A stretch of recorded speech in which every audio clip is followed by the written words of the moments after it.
What good should we do today, fellows? Onions here, and today we're going to take a look at the one of the 8 Pearlescent weapons in Borderlands 2, and we're going to talk about what this weapon does, how it works, how you can use it to your advantage, and overall, what this weapon is all about. So without further ado, let's begin.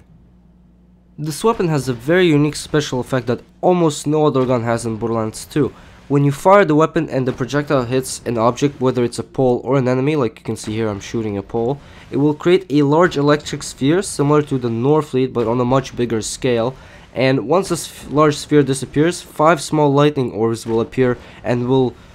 shock any enemy within its vicinity. When it comes to the damage on this weapon, it doesn't have a multiplier for body shots, which will deal the same damage that is displayed on the weapon stats cards, which is 74,000 for me. I have the critical damage attachment on this gun, which adds a 120% damage increase when it's a critical shot, but it can only be seen in full effect when you use it against shielded enemies only.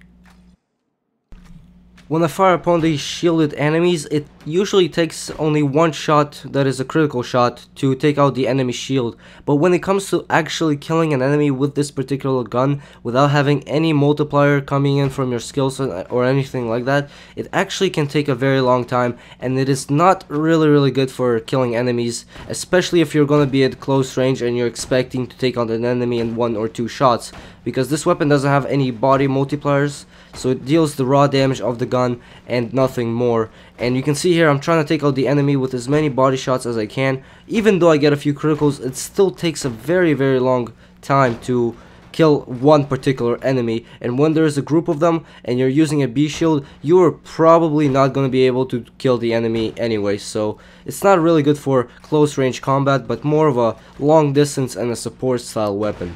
When it comes to area of effect, you can see here I don't hit the enemy with a single bullet until the shield is completely depleted, and the orbs mostly do all the job. They will take out the enemy shield after 5 or 6 shots, and the orbs continuously stunning the enemy, and you can also take out the enemy with only 2 or 3 critical shots depending on how well you spec'd out your class. But I hope you enjoyed this video, and if you enjoyed them, make sure to give it a like and a thumbs up, and also subscribe. I will be releasing more videos like this, and if you need a tutorial on how to get Pearlescent weapons, there will be an annotation at the very end, so click that video and it will take you and teach you how to get Pearlescent weapons. So until next time,